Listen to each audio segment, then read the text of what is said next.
Well, welcome back, viewers. This is James Comlick on the bike. And today, we're on Norman Avenue in Greenpoint. And we're going to run into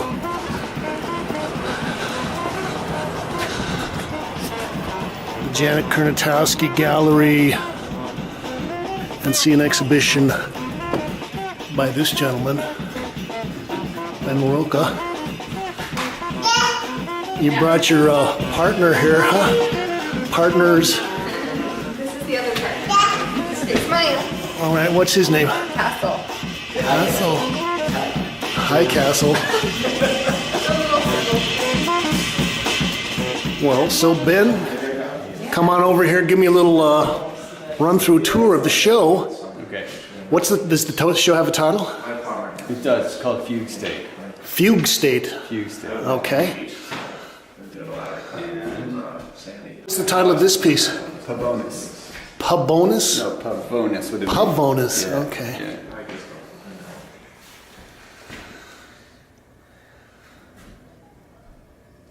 Tell me about the black dots. Well, they're actually the same formation that come off the manhole cover over there. The scales shifted. Ah. And you're seeing just a fragment of the overall pattern.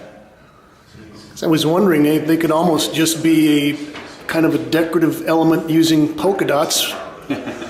Yeah, people have said this thing is the most formal or, I guess, decorative of the bunch. I don't think, obviously... Is there a relationship between formalism and decorative? I don't know. You're going to scare a lot. Evil twin of formalism? I don't know. The evil twin.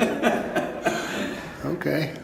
Well, I was noticing, for one thing, that you've pretty much gone with a horizontal format for most of these pieces. How did that happen? Well, I wanted something somewhat totemic, I guess, and I had this idea to do long. Totemic? Totemic. Okay. As in, not like standing totem. But my problem with that was you couldn't take it all in at once. So at a certain point, flip it on the side, and then I could sort of set one thing next to another, which was the totem idea to begin with. And the long, if you put it horizontal instead of vertical, then you can move from one part to the next. And so it's your contention that somehow you can visually take in more on the horizontal than you can on a vertical axis? Is that what you're saying? I suppose it depends on the state, but if you get up close and the thing's 8 feet tall and you're working in a detailed way, it's hard to see the top part. Okay. And I want people to be able to get right up and put their notice in all of it. Now, this form here, this is based on a manhole cover? Is that what I understand? Something like that? Yeah, yeah. And how about some of these other elements that you've got in here? Those are mine. How about the little arcs? Those are mine, and as much as anything is mine. You know, the other thing I was thinking is that most of these long horizontal pieces are on planks of wood, right? Yeah, this one's on a piece of poplar, and then there's ply, and they're all on wood. Poplar's ideal, but...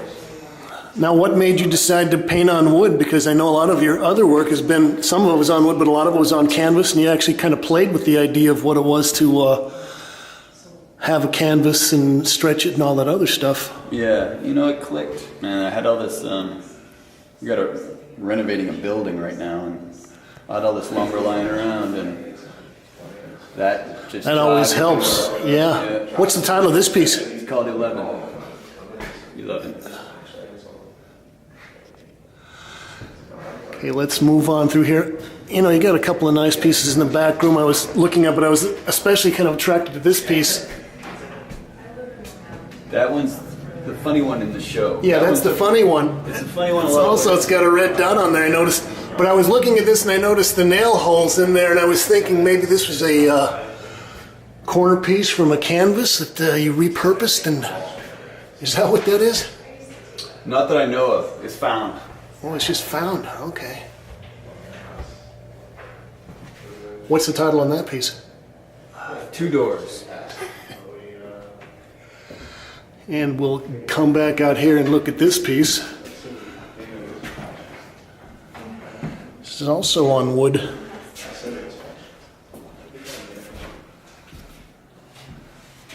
And what's the title on this? Yellow Earth. Yellow World. Yellow Earth.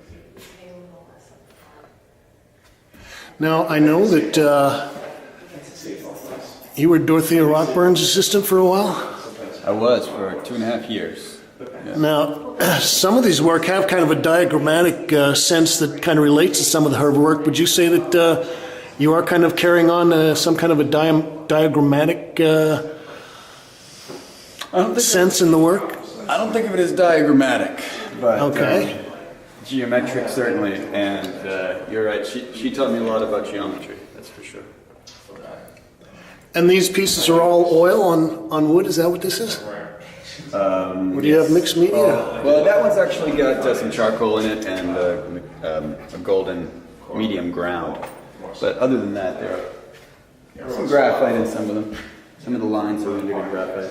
But they're all oil. Okay, well, we'll wrap up looking at this piece. What's the title of this? Generating the Zodiac. Okay, so you've got your earth form in here again. You've got your arcs. And then this line of circles that kind of goes down the spectrum from dark to light. This is what I was talking about with the kind of the diagrammatic geometrical elements.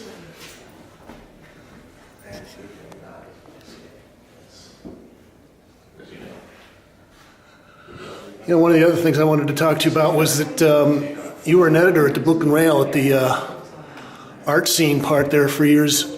How do you think that your art criticism has fed over into your painting practice? It just allowed me to... Writing was a way to identify what I cared about. And the more I wrote about painting, the more I looked at painting, the more I saw clearly what I valued in it. And so it helped me identify what I was doing in my work. Do you think that there is a linguistical aspect to painting, or do you find that useful in your own work? I think for me there is. And that's not always been an easy thing to accept. I don't think there necessarily is, but I think for me there is. Well, okay, Ben LaRocca, what was the title of the show again? Fugue State, right? Yeah. All right, how old's your baby? 16 and a half months. All right, well, congratulations. So here at the Janet KURNATOWSKI Gallery, what's the address? 205 Norman Avenue. Norman Avenue in Greenpoint. Thank you, Kate.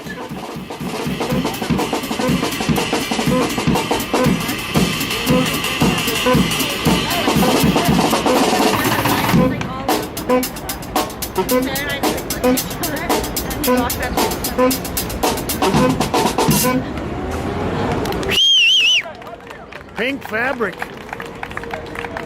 Thank you.